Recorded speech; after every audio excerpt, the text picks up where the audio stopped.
And today I have Patrick McEuen on. Patrick, before anyone hears your title or the firm that you work for, I want to put a couple numbers on the board that you said to me, and that was 58% of our cases come from AI right now with attribution, and y'all have had 400% growth since 2023. So you coach football and broke down film, so I'm going to ask you to run the tape on that. How did that happen? Well, to be completely honest, we had a really great infrastructure set up with a good SEO foundation. And when we really just decided that we were going to go all in on the idea of AI as like an emerging space, we were invested heavily in SEO already. So being able to kind of pivot and start pulling those strings in different areas and what becomes kind of the geo space that's built on top of SEO, that was really the strike. And then me being an enthusiast in the space, we were able to kind of quickly identify ways that we could help, promote our firm and have more authority in the topic to really surface in those AI answers. And that's really been the foundation of it all, and being able to build and expand on top of that. And we've built some in-house tools that made it more possible too. Yeah, we're going to talk about those tools for sure. So 58% of cases from AI right now with attribution. Yes, what does that attribution look like? So we run a blended attribution model here at the firm where we like to do, a 40% to first touch, 40% to last touch, then we go 20% to brand. So with us, we use various different, offline and offline conversion tracking tools to help us kind of in the ad space. But simultaneously, we also do the same thing as everyone else. We ask our clients, and we'd like to think that the combination of all those tools really give us an edge in being able to identify really where these leads came from. And most people aren't aware, though, you can also export a lot of your website logs. And those queries that the agents are using to get to your website are really, really informative and sometimes can marry up with some of that attribution data you have on your side. Okay. And when it comes to the client, so just more like the subjective data, right? Always have, I love having that data set in there because I can tell you many times in the past, you ask someone, why'd you contact us or how'd you hear about us? And they'll say something that just can't be true. but you're trying to figure out what was that journey that got them to say that, or they think about a different law firm. But I'm curious how many of them are themselves saying AI or the Google AI overviews or ChatGPT or any of the other LLMs. So I would say, honestly, for us, it's exactly what you're saying. It's almost like a breadcrumb trail. Well, sometimes we'll have someone come in, they indicate on the web form that they found us via AI, but they converted in a paid ad. And the attribution for us, for the UTM, is organic. And they might have visited a Google business page. You're like, oh my gosh, like where and what is getting credit here? And to your point, you kind of have to reverse the breadcrumb trail back to really see, okay, this person was in a ChatGPT session, got regurgitated our firm as an answer, then searched us up, found a Google business page, then converted on the ad that was for the brand that was sponsored up at the top of the page. So for us, it's also marrying up that testimony from the client to really say, okay, that makes a lot of sense. And like many other firms, I think we're experiencing an influx in, hey, my case is a locked in, amazing case. Here's everything ChatGPT and Claude told me about why, we've got a slam dunk winner for you. And that usually confirms the AI background too. Yeah. Well, let's talk about the firm. What's the firm? What's the practice areas? Do you feel like it's working better because of the practice areas that you're going for? And what's the difference compared to maybe some other practice areas where it just might come across differently with AI overviews?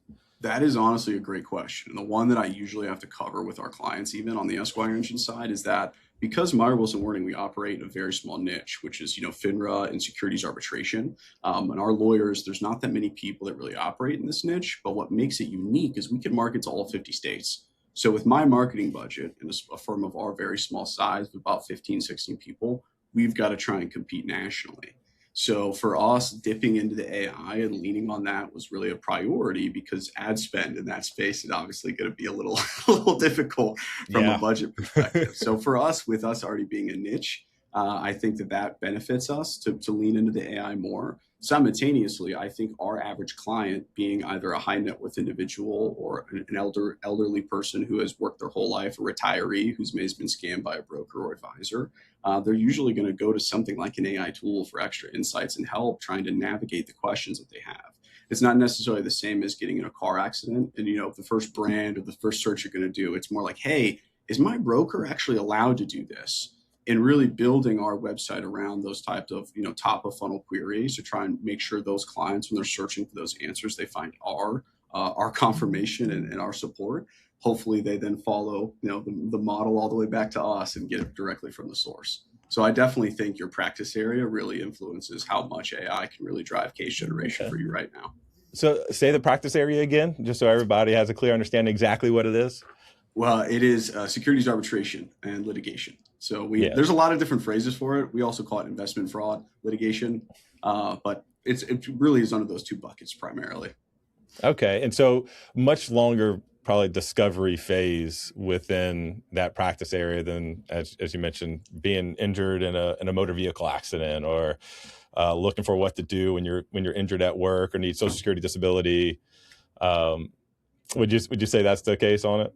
I'd say definitely, and it's Yeah. very unique too in that it's an arbitration. So it's usually it's with a panel. It's not with a court. It's not in federal court either most often. So we really have the benefit of it's almost like a different arena, I would argue, versus even our class action cases and our mass tort cases here at the firm. Okay, so when looking at the total marketing breakdown for the firm for that particular practice area, what does that look like from you? Going as in depth as you want, or keep it top level if you need to. In terms of what you can put out there, what you can't. It's completely up to you. But at least maybe percentage wise, what does a marketing for that look like? I would say honestly, for us, we're able to lean heavily on almost entirely the budget goes only for the investor claims practice area. And for us, we just believe in the idea that in this age of the internet, a lot of the hyper specific stuff is a little bit less impactful. So just continuing to build our brand and build our authority over the topics that we already have a rich history covering is really just the power of emphasis there. So we're really just trying to make sure that whether it's Google or it's an LLM or whomever, if you have any type of question that relates to the subject area, you need to come back to us. And that's what we really try to prioritize. And I want to pick your brain regarding the SEO prior to AI, right? And being able to attribute back to AI. Because one thing that I found very helpful when I was in-house 5 years at a large personal injury law firm, and we did a lot of good SEO for years. Granted, we had a large brand, but we basically did good marketing for a very long time. Got mentioned a lot everywhere, especially in our local footprint that we wanted to be in, which was primarily one state. And so when the LLMs came along, when AI search and all that came along, we were doing fantastic in it without having an initial focus there. Now, obviously, we were working to kind of hack some of it a little bit, so to speak. Do you feel like y'all had those kind of the blocking and tackling in place? You had 85-90% of it there already from what you were already doing. And so when it came along, it was just, Meyer Wilson was the one that got the benefit of it because you already had everything for the most part laid out compared to maybe some of your other competitors across the country. I would say yes and no. Yes, in that our brand, we're definitely one of the largest brands in our niche. I'd consider us, top 3, top 5 for sure. So I think that's a benefit, an immense one. David has the largest jury verdict in Ohio history. I think some of these things. How much is that? I think it was $262 million, but it was later reduced on appeal. But we don't put that anywhere on the website. It all has to go through that. Where I was, I think we had like a $219 million one. And it was safe. It's like, well, let's talk about that a little bit, right? And we should absolutely talk about it in the market, and humanize it a little bit too, because there's some bad things going on behind the scenes. If a jury is willing to come back and go, yeah, this is fair. This is bad.